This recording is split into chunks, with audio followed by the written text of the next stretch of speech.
بنیا اے میرے بیٹے، انما تنتقد احد، جب تم کسی پر تنقید کرو، فبعین النحل، تو شہد کی مکھی کی آنکھ سے، یعنی شہد کی مکھی جیسی آنکھ سے دیکھو دوسروں کے عیب.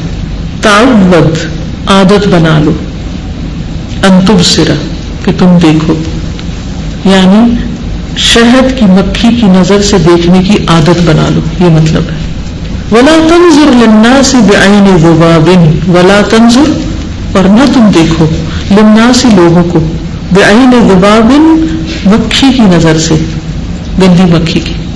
آنکھیں دونوں کے پاس خوب لینزز ہیں ان میں، لیکن نظر کا فرق ہے. فتقعوا، تو تم جا پڑو گے، الا، اوپر، ما، جو، ہوا، وہ، مستقبر، گند ہے، گندگی ہے.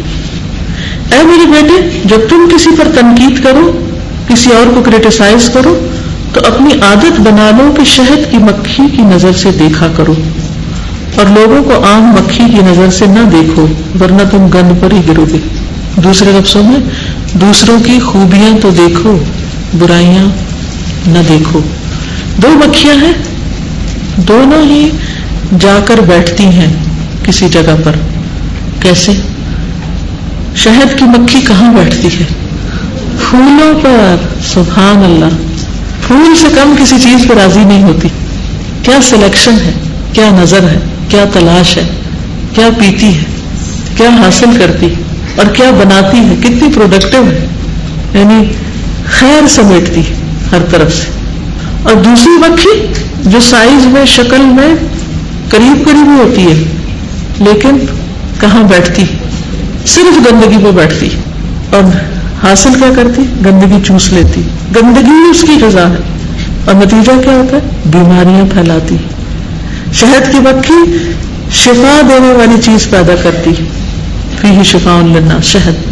اور گندی مکھی وائرسز پھیلاتی، بیماریاں پھیلاتی. ہیں دونوں ہی مکھیاں. سوچئے آپ کون سی مکھی ہیں؟ آپ جب کسی سے ملتے ہیں تو اس سے کیا حاصل کرتے ہیں؟ اس کے خیر سے، کیونکہ ہر انسان کے اندر خیر ہے. کیا آپ اس کے خیر سے فائدہ اٹھاتے ہیں یا اس کے شر کو چھیڑ کے آ جاتے ہیں؟ کیا آپ دوسرے کے اچھے رخ کو دیکھتے ہیں یا صرف اس کی کمزوریوں کو نہیں دیکھتے رہتے ہیں؟ آپ کے کام کی رفتار یا آپ کی پروڈکشن یا آپ کا پروڈکٹیو ہونا اسی اعتبار سے ہوگا جو آپ دیکھتے ہیں. مثلاً آپ اپنے ساتھیوں میں اگر عیب ہی ڈھونڈتے رہیں، کمزوریاں ہی تلاش کرتے رہیں، تو کیا ہوگا؟ کیا وہ آپ کے ساتھ تعاون کریں گے؟ کیا وہ آپ پر اعتماد کریں گے؟ کیا وہ آپ کا ساتھ دیں گے؟ کیا وہ آپ کے لیے قربانیاں کریں گے؟ ہرگز نہیں. بھول جائیے کہ آپ کسی سے کوئی کام لے سکیں یا کوئی کام نکلوا سکیں، کیونکہ جب آپ کسی کی برائی پر نظر ڈالتے ہیں اور اس کو مینشن کرتے ہیں، اس کو تانا دیتے ہیں، تو اس کے اندر ایک ایسا میکینزم کام کرنا شروع کر دیتا ہے کہ جو ریپلسو ہوتا ہے، اور پھر وہ آپ سے تعاون نہیں کرنا چاہیے، ضد میں آ جاتا ہے. انکانشیسلی بھی کتنے بھی اچھے لوگ ہوں، انسان خیر سے اپنا ہاتھ روک لیتا ہے. نتیجتاً آپ کو تعاون جو ملنا تھا وہ اور زیادہ دور ہو جاتا ہے، اور آپ کا کوئی کام نہیں ہو پاتا، اور آپ زندگی میں کچھ بھی پروڈکٹیو نہیں ہو پاتے. تو اب تبدیلی کس کو کرنی ہے؟ آپ کو اپنے اندر لانی. لوگ ویسے ہی ہیں جیسے ہیں، آپ ان کو نہیں چینج کر سکتے.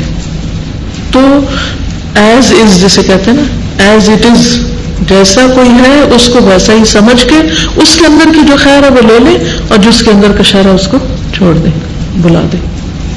استاذہ میرے دماغ میں آ رہا تھا، جیسے آج کل سوشل سائٹس وغیرہ ہوتی ہیں، تو جیسے لوگ بولتے ہیں کہ آپ نہ استعمال کریں. ہم لوگوں کے پاس دونوں چیزیں ہیں نا، ہم اس سے اچھا استعمال بھی کر سکتے ہیں اور برا بھی.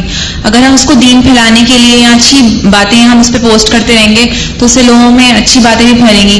تو یہ ہمارے اوپر ہے، ہر پہلو جو بھی زندگی کا ہوتا ہے اس میں ہمارے پاس چوائس ہوتی ہے کہ ہم اس کو کس طرح سے. بالکل، صرف انسان نہیں بلکہ ساری چیزوں کے اوپر. اب مثلاً آگ پکاتی بھی ہے اور جلاتی بھی. اب آپ کو نہیں، مجھے تو اپنے گھر میں آگ جلانی نہیں کیونکہ وہ جلاتی، تو پھر پکے گا کیا کچھ؟ ہر چیز کے اندر دونوں پہلو ہیں. ڈپینڈ کرتے کہ آپ کس پہلو سے اس کو اپروچ کرتے ہیں اور کیا حاصل کرتے ہیں. جی سر، مجھے یاد آیا تھا جب میں پڑھی تھی تو اس میں تھا کہ شہد کی مکھی بعض اوقات بہت دور میلوں سفر کرتی ہے اس خاص پھول کے لیے نا، تو یہ بات یاد آ رہی تھی کہ پھر اگر جو خیر تلاش کرنی ہے تو بعد اوقات آپ کو بہت دور تک سوچنا پڑتا ہے اور اس کے لیے دور تک ٹریول کرنا پڑتا ہے اور اس کے لیے محنت کرنی پڑتی ہے، یعنی اپنے مقصود کو پانے کے لیے. یعنی بعض اوقات انسان کہتا ہے میرا ماحول بڑا خراب ہے، میرے گھر والے نماز نہیں پڑھتے. کچھ لوگ اس پر روتے رہتے ہیں، گھر والے نماز نہیں پڑھتے، گھر والے دین کی طرف نہیں ہیں، خاندان ایسا ہے فلاں، ہر برائی ان کو اس میں نظر آتی ہے. اچھا بھائی اگر وہ اتنے برے ہیں تو آپ وہاں سے نکل کے جہاں کہیں خیر ہے وہاں چلے جا کریں تاکہ کچھ خیر حاصل کر کے لے آئیں. کیونکہ شہد کی مکھی یہ تھوڑی دیکھتی کہ میرے آس پاس کوئی پھول نہیں، میں سو رہی ہوں. آج وہ میلوں کا سفر کرتی ہے اور جا کے اپنی چیز نکال لاتی ہے. تو اگر آپ کو اپنے قریب زیادہ خیر نظر نہیں آتی تو آپ تھوڑی ہمت کریں اور جا کے خیر تلاش کریں، لیکن بیٹھے خیر پر ہی، شر پر نہیں. جی استاذہ، ایک بات میں نے پڑھی تھی ایک جگہ کہ change your lens change your world. جس رنگ کا ہم لینس لگائیں گے اسی رنگ کا ہمیں دنیا نظر آئے گی. وہاں یہ نہیں کہا مطلب چینج دا ورلڈ، وہ بدلنا ہمارے نہیں، لیکن ہم اپنا لینس تبدیل کر لیں اور وہی نظر ہمیں آتا. بالکل. السلام علیکم ورحمۃ اللہ. تنقید کے لحاظ سے مجھے ایک بات یاد آ رہی تھی کہ اس عید پہ میرے سارے سسرال نے مل کے میرے میں تبدیلی تھوڑی محسوس کی، کیونکہ میں نے شب برات وغیرہ منانے سے روکا تھا. تو وہ سب یہ ڈسکس کر رہے تھے کہ مل کے سوچتے کہ اس کو کیسے بدلا جائے. یہ کسی غلط راستے پہ چل پڑی ہے، تب یہ عجیب عجیب باتیں کرنا شروع ہو گئی ہے. تو میں آپ سب سے شیئر کرنا چاہتی ہوں کہ مجھے اتنا بوسٹ کیا کہ اب میرے اندر مزید ریسرچ کی ہیبٹ ڈیولپ ہوگی کہ اب اگر وہ میرے سے کوئی اس طرح کی بات کریں تو مجھے کیسے انہیں جواب دینا چاہیے. اور دوسرا، وہ اتنے سوالوں کی الغار میرے پہ کرتے ہیں، اپنی ٹیچر سے پوچھ کے یہ بھی بتانا یہ بھی بتانا. جی بہت سی چیزیں ہوتی ہیں، بہت سی الغار ہوتی ہے، صرف سمائل جواب ہوتی ہے. اور جتنا سننا وہ چاہیں اتنی بات بتا دی. بہت زیادہ دفاع اور بہت زیادہ سوالوں کے جواب بھی دینے کی ضرورت نہیں ہوتی، کیونکہ وہ اس لیے سوال نہیں کر رہے ہوتے کہ انہیں علم چاہیے، وہ اس لیے کر رہے ہوتے ہیں کہ آپ کو خاموش کر سکے یا آپ کو نااہل ثابت کر سکے. تو آپ آرام سے کہہ سکتے ہیں. میں اب تک کہتی ہوں کہ میں مفتی نہیں ہوں، میں بہت بڑی اسکالر نہیں ہوں، یہ سوال آپ کسی مفتی سے کر سکتے ہیں. جب ہم تنقید کا بہت زیادہ دفاع کرنے لگتے ہیں تو پھر کیا ہے، ہمارا فوکس اپنی ذات. تو جب آپ اپنے مقصد سے ہی ہٹ گئے تو پھر کامیاب کہاں سے ہوگی؟ استاذہ، اب تک جو بھی پڑھا اسی سے یہی بات سمجھ میں آ رہی ہے کہ ہمارا جو زاویہ نظر ہے اس کو تبدیل ہونا چاہیے. پازیٹیو چیزوں پہ نظر رکھنی چاہیے، نیگیٹو کو اگنور کرنا چاہیے. اشفاق احمد صاحب کی ایک کتاب پڑھی تھی زاویہ، تو اس میں بھی انہوں نے ایک واقعہ تحریر کیا کہ ہمارے محلے میں ایک عورت آئی نئی اور وہ ہمارے سامنے والے گھر میں آ کے رہنا شروع ہوئی. وہ خاتون جو تھی ان کے پاس گاڑیاں آتی تھیں بڑی بڑی قسم کی، لوگ آتے تھے بڑے سوٹڈ بوٹڈ. وہ خاتون جو تھی ان کو ہم دیکھا کرتے تھے بڑا غور سے کہ کیا کیا کرتی ہیں. اپنے کمرے میں رہتی تھیں، کسی کو اندر آنے نہیں دیتی تھی، بہت زیادہ پرفیوم استعمال کرتی تھی جب نکلتی تھی. بہت ان کے بارے میں سب محلے میں باتیں شروع ہو گئیں کہ بڑی پتہ نہیں کس قسم کی عورت ہے، اتنی گاڑیاں آتی ہیں اس کے گھر میں، ٹپ ٹاپ قسم کے لوگ آتے ہیں، اپنے بچوں تک کو اپنے کمرے میں نہیں آنے دیتی. کتنے چند دنوں کے بعد اس عورت کی ڈیتھ ہو گئی. تو ہمیں پتہ چلا کہ اس عورت کو اسکن کینسر تھا. جو لوگ اس کے پاس آتے تھے وہ وکیل تھے، اور جو اپنے بچے تھے ان کو اپنے پاس اس لیے نہیں آنے دیتی تھی کہ وہ اس کو کینسر تھا اسکن کا، تو ان کو کوئی ڈیزیز نہ لگے. پرفیوم وہ اس لیے زیادہ استعمال کرتی تھی کہ اس سے بدبو بہت آتی تھی.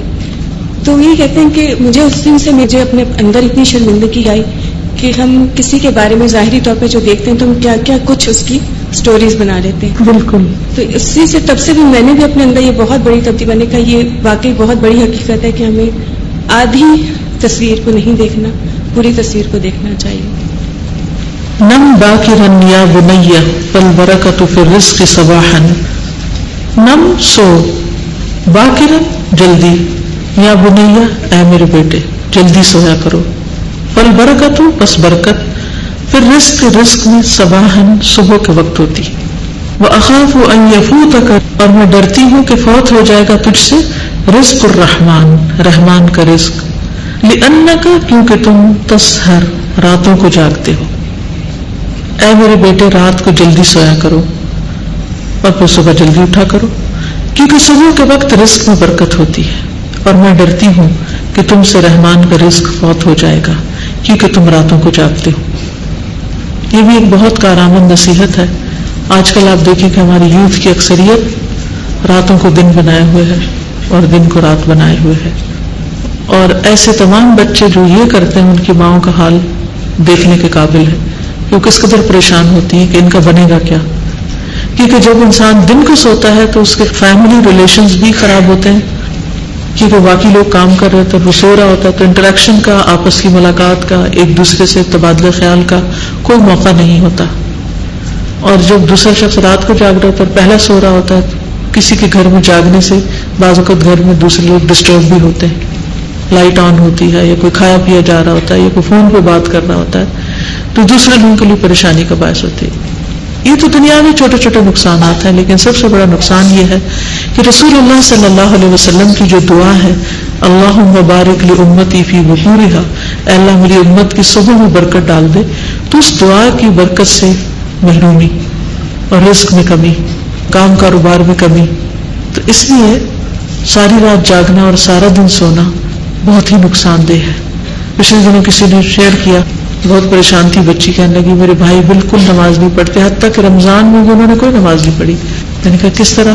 تو کہنے لگی کہ وہ صبح سحری کھا کے سو جاتے تھے اور افطاری سے پہلے اٹھتے تھے اور پھر ساری رات جاگتے تھے اور موویز دیکھتے اور ادھر ادھر کی خرابیاں.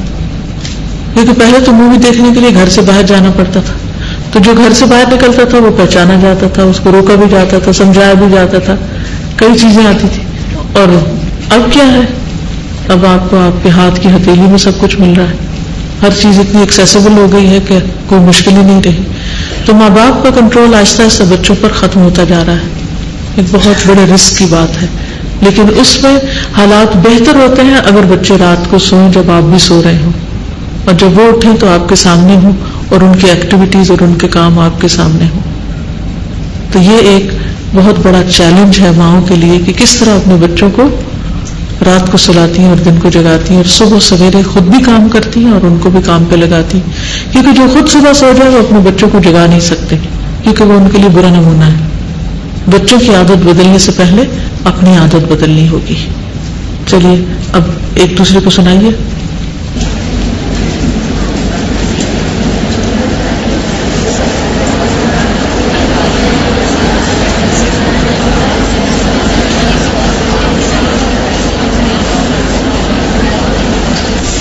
جو بھی نیچر سے فائٹ کرتا ہے اس کی پرائس اس کو بہت پے کرنی پڑتی ہے، کہ رات کا جاگنا اور جو بھی ہر چیز کھانے کے ٹائم کریں، کچھ اس کی ہم کو نہیں قدر آتی جب ہم ینگ ایج میں ہوتے ہیں، بعد میں ہمیں اس کی بہت پرائس پے کرنی پڑتی ہے. انسان پڑھائی سے جاتا ہے، کمائی سے جاتا ہے، صحت سے جاتا ہے، کیونکہ رات کو ہماری باڈی کو سو کر فنکشن کرنے کی ضرورت ہوتی ہے، اوور آلنگ ہوتی ہے. تو جب ہم رات کو جاگ رہے ہوتے ہیں تو باڈی بھی بیچاری تھک رہی ہوتی ہے ہمارے ساتھ اور ریزسٹ کر رہی ہوتی ہے. ڈاکٹرز کا بھی یہ کہنا ہے کہ جو رات میں جتنی ارلی سلیپ ہے اتنا اچھا باڈی ریپیئر ہوتی ہے. پوری رات کی جو مطلب نیند نہیں بھی اگر آپ زیادہ لمبی لیں، اس سے آرز کا مو، لیکن وہ جتنے ارلی ہوں گے اتنا صحت پہ اچھا اثرات ہوتے ہیں، اتنا آپ فریش صبح جاگتے ہیں، جو کہ آپ تہجد میں یا ایون فجر کے وقت تک جاگتے ہیں. اور جتنا لیٹ آپ سوئیں گے آپ کے آرز لمبے ہوتے جائیں گے، لیکن آپ کی نیند کی کوالٹی اتنی اچھی نہیں ہوتی. بالکل صحیح. مجھے بھی جاگنا پڑتا ہے، پھر میں اس کو کیسے اس معاملے میں وہ کروں؟ آپ خود پہلے پڑھیے کہ کیا کیا نقصانات ہیں، ریسرچ کیجیے اور پھر اس سے ڈسکس کیجیے اور اس کی پوری مدد کیجیے کہ کس طرح اپنی ہیبٹ بنا لی اس چیز کو کہ لیٹ ہی کام کرنا ہے. یہ ہیبٹ جو ہے نا یہ نشے کی طرح ہوتی ہے، اتنا آسان نہیں اس کو توڑنا، کیونکہ پورا سائیکل چینج ہو چکا ہوتا ہے. یعنی باڈی پھر اس طرح ریئیکٹ کرنے لگتی ہے. اگر وہ دن کو جاگے تو دن کو کوئی کچھ دن تک کام نہیں کر سکے گا، تو اس کی مدد کیجیے مختلف طریقوں کے ساتھ. چلیے آگے چلتے. وَسَأَحْكِي لَكَ قِصَّةَ الْمَعْزَةِ، وَسَا اور انقریب، احکی میں بیان کروں گی، لَكَ تمہارے لیے، قِصَّةَ الْمَعْزَةِ بکری کا قصہ، وَالذِّئْبِ اور بھیڑیے کا، حتیٰ یہاں تک کہ لا تأمن تم امن میں نہ ہو، بے خوف نہ ہو، من یمکر جو مکر کرتا ہے، چال چلتا ہے، وحینما یثق بک احد، وحینما اور جب، جس وقت، یثق اعتماد کرتا ہے، بکا تجھ پر، احد کوئی ایک، فایاک تو بچو تم، ثم ایاک پھر بچو تم، باز آؤ تم، ان تغدر کہ تم دھوکہ دو، چیٹ کرو اس شخص کو جو تم پر اعتماد کرتا ہے. سأذهب بك ان قریب میں تجھے لے جاؤں گی، لعرین الاسد شیر کی کچھار میں لے جاؤں گی. ارین کہتے ہیں کچھار جہاں شیر رہتا ہے. وَسَأُعَلِّمُكَ اور انقریب میں تجھے سکھاؤں گی. ان الاسد کہ بے شک شیر لم یصبح نہیں بنا ملکن بادشاہ للغابت جنگل کا لأنه کیونکہ وہ یزعر دھاڑتا ہے ولیکن لیکن لأنه کیونکہ وہ عزیز النفس معزز نفس والا ہے لا یقع نہیں گرتا نہیں پڑتا علی فریستی اوپر شکار کے غیر ہی کسی اور کے مہما کان جائعا جتنا بھی بھوکا ہو کسی اور کا کیا وہ شکار نہیں کھاتا. یہ تدور تکلیف برداشت کرتا ہے بھوک کی. لا تسرق مت چراؤ جہد غیرک کسی اور کی محنت فتتجبر بس تم جور کرو گے ظالم بن جاؤ گے. اور میں ان قریب تمہیں بکری اور بھیڑیے کا قصہ بیان کروں گی تاکہ تم اس سے بے خوف نہ ہو جو تمہارے خلاف چالیں چل رہا ہے. یعنی مکار لوگوں کی چالوں سے بھی بچ کے رہو. یہ بھی ضروری ہے. یہ نہیں کہ جب تم دوسرے کو معاف کرو دوسرے کے ساتھ احسان کرو دوسرے کے ساتھ اچھا کرو بے وقوف بن جاؤ اور دوسرے سے ڈسے جاؤ.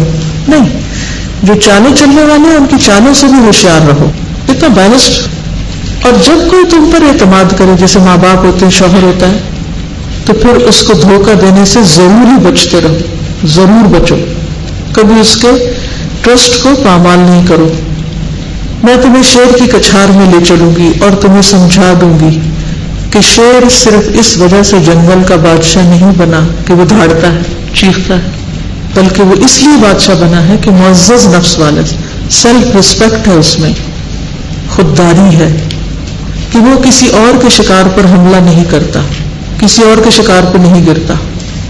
جب بھوکا ہوتا ہے تو تکلیف برداشت کرتا ہے. تم کسی اور کی محنت چوری نہ کرو ورنہ تم ظالم بن جاؤ گے. اس میں 2-3 باتیں اکٹھی ہو گئی. ایک تو بکری اور بھیڑیے کا قصہ. یہ قصہ یہ ہے کہا جاتا ہے کہ ایک جگہ پر بکری کا بچہ ایک ندی سے پانی پی رہا تھا تو اس کے آگے ایک بھیڑیا تھا تھوڑی دور فاصلے پر اسی ندی کے کنارے. تو اس کا دل چاہا کہ بکری کے بچے کو کھا جائے. اب اس کو کوئی بات بن نہیں پا رہی تھی تو وہ کہنے لگا بکری کے بچے کو کہ تم پانی میلا کر رہے ہو. یہ دیکھو تم پانی جو پی رہے ہو ندی سے تو ندی کو میلا کر رہے ہو. حالانکہ ایسا کچھ بھی نہیں تھا جھوٹا الزام تھا. تو اس نے کہا کہ میں تو صرف پانی پی رہا ہوں پانی کے اندر کچھ نہیں ڈال رہا. تو کہنے لگا اچھا پھر تم نے تمہاری ماں نے یہ کیا ہوگا اور یہ کہہ کے اس کو کھا گیا. تو کچھ لوگ ایسے بھی ہوتے ہیں کہ جو آپ کے خلاف چالیں چلتے ہیں آپ کی پوزیشن خراب کرنے کے لیے آپ کی حکومت گرانے کے لیے آپ کے مقام کو برباد کرنے کے لیے. ان کے پاس کوئی ٹھوس دلیل حجت وجہ کچھ بھی نہیں ہوتی. کوئی چیز نہیں ہوتی سوائے جھوٹے الزامات کی. اور پھر بعض اوقات ان باتوں کی سزا دی جاتی ہے جو اس شخص کا قصور نہیں کسی اور کا ہو اور وہ بھی جھوٹا الزام. تم نہیں صحیح تو تمہاری ماں صحیح ایک ہی خاندان ہو. اب نتیجہ کیا ہوتا ہے؟ ایسے لوگوں کی چالوں سے بھی محتاط رہنا چاہیے. وہ کون سی زبان بول رہے ہیں وہ کیا کہہ رہے ہیں اس کا بھی سدباب کرنا چاہیے. یعنی ان سے بچ کے رہنا چاہیے محتاط رہنا چاہیے. دوسری بات جو یہاں بتائی گئی وہ کیا ہے؟ وحینما یثق بک احد جب تم پر کوئی اعتماد کرتا ہے. مثلا شوہر ہے وہ اپنی بیوی کو پورا اعتماد کرتا ہے کہ اس کی بیوی بہت ہی پاکیزہ ہے اور بہت وفادار ہے اور اس سے محبت کرتی ہے تو پھر اس کو اس میں قطعاً دھوکہ نہیں دینا چاہیے. وہ آپ کو آنکھیں بند کر کے پیسے تھما دیتا ہے کہ آپ اس کی مرضی کے مطابق استعمال کرتے ہیں اور آپ کسی ایسی جگہ نہیں استعمال کرتے جہاں استعمال کرنا اس کو پسند نہیں. وہ آپ پر اعتماد کرتا ہے کہ جب وہ گھر میں نہیں ہوتا تو آپ کسی ایسے کو نہیں آنے دیتے جس کا آنا اس کو پسند نہیں. تو ایسے میں کیا کرنا چاہیے؟ جن چیزوں سے اس نے بول کے روکا ہے یا آپ نے اس کے مزاج سے سمجھا ہے کہ اس کو پسند نہیں وہ کام چھوڑ دینے چاہیے وہ کام نہیں کرنے چاہیے. اگر وہ کسی مخصوص لوگوں سے ملاقات کو یا آنے جانے کو یا گھر میں کسی کے آنے کو ناپسند کرتا ہے تو اس پر احتیاط برتنی چاہیے. یعنی اس نے جو آپ کو آزادی دے رکھی ہے اس کا ناجائز فائدہ نہیں اٹھائے دھوکہ نہ دے اس کو. اسی طرح دوست کو کہ دوستوں پر کتنا اعتماد ہوتا ہے. آپ اپنی باتیں، اپنے دل کی باتیں، اپنے راز، اپنی چیزیں دوسروں سے شیئر کرتے ہیں، اور پھر کیسے اعتماد ٹوٹتا ہے جب آپ کو پتہ چلتا ہے اس نے آپ کی بات کسی اور کو بتا دی. اسی طرح بچہ ماں پر اعتماد کرتا ہے، لیکن جب ماں بچے کے اوپر ہنستی ہے، بلا وجہ ڈانٹ ڈپٹ کرتی ہے، تو بچے کا اعتماد ختم ہوتا ہے. نقصان کیا ہوتا ہے کہ وہ بچہ کبھی کسی پر اعتماد نہیں کر سکتا جس کو ماں سے دھوکہ ملے. اسی طرح کولیگز ہیں آپس میں. تو جس انسان کے ساتھ بھی آپ کا تعلق ہے اس کے ساتھ فیئر ڈیلنگ کریں. جو دل میں ہے وہی زبان پر ہو، وہی سامنے ہو. یہ نہیں کہ جھوٹی امیدیں اس کو دلائیں، اندر سے کچھ اور باہر سے کچھ. دھوکہ دینا کس کی علامت ہے؟ منافقت کی. پھر ایک اور چیز سکھائی کہ کس طرح کا تمہارا گیٹ اپ ہونا چاہیے، آؤٹ لک ہونا چاہیے، طور طریقہ ہونا چاہیے. عزت کس سے ملتی، کس طریقے سے حاصل ہوتی؟ چیخ چلا کے، دھاڑ کے، باتیں کر کے، نعرے لگا کے، شور مچا کے انسان کو عزت نہیں ملتی. صرف احتجاج میں کوئی عزت نہیں ہوتی. یہ بڑے بڑے بلند بات دعوے کرنے اور نعرے لگانے میں عزت نہیں ہوتی. اور خصوصاً ایک لیڈر کی یہ خصوصیت نہیں ہوتی کہ چیخے چلائے. اپنے ساتھیوں پہ شاؤٹ کرنا، چیخنا، ریئیکشنری ہونا، یہ آپ کی قدر و قیمت گھٹا دیتا ہے دوسروں کے دل میں. پھر کوئی آپ پر اعتماد نہیں کرتا، آپ کی بات نہیں سنتا، پھر آپ لیڈ کرنے کے قابل نہیں رہتے. اس میں شیر کی مثال دیتی ہے. وہ کہتی ہے کہ دیکھو شیر جنگل کا بادشاہ ہے، اس لیے نہیں کہ وہ دھاڑتا ہے اور اس کی دھاڑ سے سب ڈر جاتے ہیں. کس لیے؟ اس لیے کہ شکار وہ کرتا ہے، کام وہ کرتا ہے. پہلے شیر جب شکار کر لیتا ہے تو وہ صرف شکار کی جانور کا ایک مخصوص حصہ کھاتا ہے. وہ صرف کلیجی اور صرف اندر کا مخصوص حصہ کھاتا ہے اور اس کے بعد باقی چھوڑ دیتا ہے. پھر دوسرے جانور آتے ہیں، بھیڑیا آتا ہے، اور پھر آخر میں صرف بلچرز رہ جاتی ہیں، وہ آ کے صفائی کر دیتی ہیں اس جگہ کی. ایک کے بعد ایک جانور آتا ہے اور وہ اپنا اپنا حصہ کھاتا ہے، لیکن شکار شیر کرتا ہے صرف. اور اگر کوئی اور شکار کیا ہوا ہو تو شیر اس کا شکار نہیں کھاتا. یہ نہیں کہتا مجھے بھوک لگی چلو میں جانور کے سر کھا جاؤں یا ٹانگیں کھا جاؤں. نا، اس کو وہی کھانا ہے جو اس کو کھانا ہے. تو کسی کے حصے یا کسی کے شکار کیے، کسی کی محنت مت چراؤ. کام کوئی کرے اور نام تم اپنا رکھ لو وہاں. یہ بھی دھوکہ دینا، بٹرے کرنا ہے. اس کا نقصان کیا ہوتا ہے کہ عزت نفس بھی جاتی ہے اور دوسروں کے نظر میں قیمت گھٹتی ہے اور ظلم کا شکار ہو جاتا ہے انسان، دوسرے کے مقابلے میں ظالم ہو جاتا ہے. چلیے اب آپ اس کو پڑھیے.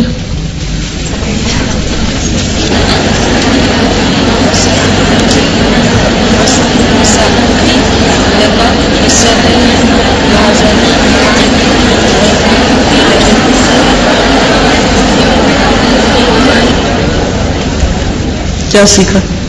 ہم اوپر چڑھنے کے لیے لوگوں کو سیڑھی بنا لیتے ہیں، تو ہر ایک کی اپنی اپنی سیڑھی ہے، وہ اپنی سیڑھی لگا کے اوپر چڑھ سکتا ہے. لیکن ہم دوسروں کے کام پر پاؤں رکھ کر اوپر چڑھنا چاہتے ہیں جس سے عزت نہیں ملتی. جبکہ شیر جو ہے وہ اپنے شکار کو کھا کر اور لوگوں کو کھلا کر عزت پا رہا ہے. یعنی یہ کبھی نہیں ہو سکتا کہ کام کوئی کرے اور نام آپ کا بن جائے. اور اگر آپ ایسا کر رہے ہیں تو بہت بڑا دھوکہ کر رہے ہیں. اور کسی کو بھی دھوکہ نہ دیں، لوگوں کو بھی نہ دیں. بس کسی نے کتاب لکھی اور آپ اپنے نام سے چھاپ دیں. استاد جیسے اس میں ہے نا کہ شیر خود شکار کرتا ہے اور دوسروں کو کھلاتا ہے. تو مجھے یہ بات سمجھ میں آ رہی تھی کہ آج کل لوگ یہ سمجھتے ہیں کہ اگر لوگ ہمیں کھلا رہے ہیں تو ہماری عزت ہے، لیکن اصل عزت یہ ہے کہ انسان لوگوں کو کھلائے. بالکل. سر یہ جو اس کا پہلا حصہ ہے نا بکری اور بھیڑیے کا قصہ، اس پہ بھی ضرور بات ہونی چاہیے، کیونکہ دوسرا حصہ مختلف ہے، یہ پہلی بات الگ لگ رہی ہے مجھے تھوڑی سی، تاکہ تم اس سے بے خوف نہ ہو جو تمہارے خلاف چالیں چل رہے ہیں. تو وہ بھیڑیے ہیں تو ہر صورت اس کو قابو کرنا ہے، نظر یہ آ رہا ہے. تو اب اس کو کیسے اس کو ہینڈل کرنا ہے، وہ کیا کرے، وہ کمزور بھی ہے، تو جو کمزور ہے اس کو اپنی کمزوری کے ساتھ کیسے مقابلہ کرنا ہے، یہ سکھایا جا رہا ہے نا. بالکل. یعنی بچنا کیسے، یعنی معاشرے کے اندر دشمن تو ہر جگہ ہوں گے، لیکن آپ نے کیسے بچنا ہے، آپ کو طریقہ آنا چاہیے. جنگلی نے تو شکار کرنا ہے، تو چوہے کو پتا ہونا چاہیے کہ بھاگنا کیسے. سازی یہ بات ہے نا کہ شیر جو ہے وہ اس لیے نہیں بادشاہ کہ وہ چیختا ہے. ہمارا جو کام ہوتا ہے نا، ہمارے جو ایکشنز ہوتے ہیں وہ ہمارا مقام سیٹ کر دیتے ہیں. یعنی اس میں کسی کی اشتہار لگانے کی ضرورت نہیں ہوتی. بالکل. اور بعض اوقات ایسا ہوتا ہے ہم کام کر رہے ہوتے ہیں لیکن ابھی وہ کام کسی کے سامنے نہیں آتا. لانگ ٹرم ہوتا ہے نا، جیسے ایک پودا ہوتا ہے اس کے پھل بڑے دیر سے آتے ہیں. اچھا تو ہم کیا چاہتے ہیں, ابھی وہ چونچ نکلی ہے اس کی تو بس ہمیں کوئی اکنالج کر لے, اکنالج کرانے کا شوق ہوتا ہے, تو اس پر صبر سے کام لینا چاہیے. مثلاً اگر آپ کی امی روز بھی آپ کو کہیں سخت نکمی ہو, کچھ نہیں کیا تم نے زندگی میں, کیونکہ ماں باپ کیا چاہتے ہیں جلدی سے ہمارے بچے کسی قابل بن جائیں, بہت ارلی ایکسپیکٹ کرنے لگتے ہیں نا ان سے, اور وہ عموماً بچوں کا پھر ستیہ ناش کر دیتے ہیں تانے دے دے کر, اور وہ ابھی کرنے والی اسٹیج میں ہوتے ہیں, تو اس سے بھی بچنا چاہیے. تو بعض اوقات کوئی دوسرا اگر آپ پر الزام لگا بھی دیتا ہے نا کہ تم کچھ نہیں کرتے, نکمے ہو تم, تو اس کو کیسے ہینڈل کرنا چاہیے. جب آپ بچوں کو یہ سکھائیں گے نا تو ان کو یہ تسلی دیں گے کہ کوئی بھی تمہیں کہ ٹیچر کہے, کوئی پھپھی چاچی نانی دادی, کوئی ابا کہیں, بعض اوقات یہ ہوتا ہے ماں تو پروٹیکٹ کر رہی ہوتی ہے لیکن باپ جو ہے نا اس کو روز غصہ آ جاتا ہے, کیا کیا تم نے, سخت نکمے ہو, کام چور ہو, کوئی کام نہیں آتا تمہیں, کیا بنے ہو, اب تک کچھ بن کے نہیں دکھایا. یہ باتیں ہوتی گھروں میں, ہوتی, ہر گھر کا مسئلہ ہے. بہت ساری چیزیں سامنے نہیں آتی, لیکن خصوصاً گروئنگ ایج میں بچوں کو اس طرح کی بہت سی باتوں کا سامنا کرنا پڑتا ہے. تو پھر کیا ہوتا ہے, دو طرح کے بچے تھے, کچھ تو مقابلہ کر جاتے اور کچھ بن جاتے, اور کچھ صرف کمپیرزن اور تانوں کے لیے, وہ تمہاری خالہ کا بیٹا دیکھو کہاں پہنچ گیا, تم کہاں بیٹھے ہو, تمہاری ڈگری نے کوئی فائدہ نہیں دیا, کس نے کہا تھا یہ ڈگری کرو, کچھ اور کرنا چاہیے تھا تمہیں. 100 طرح کے تانے سننے پڑتے ہیں. تو آپ نے اپنے بچوں کو تیار کرنا ہے کہ کس طرح وہ اس کو ہینڈل کریں اور لوگوں کی تنقید کو پازیٹیولی لیں, خواہ باپ ہی کیوں نہ ہو, اور آگے بڑھتے رہیں حتیٰ کہ ثابت کر دیں کہ وہ کچھ کرنے کے قابل ہیں. اور اس کا راستہ صرف محنت ہے, محنت کا عادی بنائے ان کو, اور ماں باپ کے شکار پر راضی نہ ہوں. کیونکہ کچھ بچوں کو کیا ہوتا ہے, ابا کے اتنی فیکٹریاں ہیں, مجھے کام کرنے کی کیا ضرورت ہے نا, یہ بھی ٹرینڈ ہوتا ہے. کچھ وہ اتنا کماتے ہیں, میں ساری زندگی بیٹھ کے کھاؤں تو مجھے کچھ کام کرنے کی ضرورت نہیں. اس سے بھی روکے کہ شیر جو ہے اپنا شکار خود کرتا ہے, باپ نے جو کمایا وہ تو باپ کا ہے, تم اپنے بھی خود کچھ کرو, اپنا راستہ نکالو. تو یہ سارے ٹریٹس اپنے بچوں کو دینے ہیں آپ. استاذہ وہ شعر ہے نا کہ اے طائر لاہوتی اس رزق سے موت اچھی جس رزق سے آتی ہو پرواز میں کوتاہی. تو جب آپ خود کچھ کر کے کھا لیتے ہو تو ایک الگ سی کیفیت ہوتی ہے, مزہ آ رہا ہوتا ہے, لیکن جب آپ کو لوگ دے رہے ہوتے ہیں تو وہ عجیب سی کیفیت ہو جاتی ہے. بالکل. یہ جو کہنا ہے نا کہ کسی کی محنت نہ چڑھاؤ, یہ اتنا ضروری ہے آج کل, خاص طور پہ جو ہم انٹرنیٹ پہ جو چیزیں استعمال کر رہے ہوتے ہیں, جو اتنا سارا ہمارے پاس انفارمیشن ہوتا ہے, ہم صرف کاپی پیسٹ کر کے لگا لیتے ہیں اور اپنا نام نیچے دے دیتے ہیں. تو یہ اتنا ضروری ہے کہ ہم ایسا نہ کریں, اور اس میں کوئی برکت ہی نہیں ہوتی, کچھ برکت نہیں ہوتی, اس کا کچھ اثر ہی نہیں ہوتا. Give a direct link when you're forwarding an email, because sometimes the traffic that the website gets, it deserves the original author or blog, instead of just copying the whole blog post and just forwarding it, and the original source doesn't get any of the traffic that it deserves. خلاصہ یہی ہے کہ محنت کرنا سیکھیں اور بچوں کے ساتھ صبر کے ساتھ چلیں حتیٰ کہ وہ کچھ بن جائیں, کچھ اسٹرانگ ہو جائیں, وقت سے پہلے ان سے ایکسپیکٹ نہ کریں. نیچرل کیریکٹر بلڈنگ سکھائی جا رہی ہے, یہ پوری نیچرل بات ہے جو اندر ہی اندر ڈیولپ ہو سکتی ہے. بالکل. ایک ریسرچ بتا رہے تھے میری بیٹی کے اسکول میں کہ ایک جو نارمل بچہ ہے تو وہ خالی 3 سال کی عمر تک 2 پازیٹیو ورڈ سیکھتا ہے اور 1000 نیگیٹو ورڈ اس کی ماں اس کو بولتی ہے. یعنی کس قدر ماں ڈانٹ ڈپٹ کرتی ہیں, اور جو کچھ وہ کرنے لگتے ہیں غریب ان کو روک دیتی ہیں, تو ان کی کریٹیوٹی بھی ماری جاتی ہے. ہاتھ لگائے, نہیں اس کو ہاتھ نہیں لگاؤ, یہ نہیں پکڑو, وہ نہیں چھوؤ, یہ نہیں رکھو, یہ نہیں کھاؤ, ہر وقت نہیں سے شروع ہوتا ہے سب کچھ. تو وہ بڑے ہو کے پھر کچھ بھی نہیں کرنے کے قابل رہتے. کچھ پیرنٹس ایسے ہوتے ہیں کہ وہ جو ہے نا اپنے بچوں کو بٹھا کے کھلانے کی عادت ڈال دیتے ہیں, یہاں تک کہ ان کے بچے میچور ہوتے ہیں, اور جب وہ پیرنٹس خود اس قابل نہیں رہتے کہ وہ کما کے کھلائیں, تو پھر وہ بچوں سے مطلب کھلایا کرتے ہیں کہ تم لوگ کچھ کرتے کیوں نہیں ہو. اس طرح سے ان میں عادت نہیں ہوتی ہے بچوں میں کام کرنے کی. اب ایک یہ کہ ایک بچے کو آپ سکھا رہے, ایک یہ کہ 5 بچے ماں کے, تو وہ ہر بچے کو اسی طرح کے کیریکٹر ان کے اندر ڈالے کہ وہ ایک دوسرے پر بھی ڈپینڈ نہ کرے کہ بھائی بڑا کما رہا ہے اور سارا گھر کھا رہا ہے. یہ بھی نہیں ہونا چاہیے, ہر بچہ خود اپنے لیے کچھ کرے.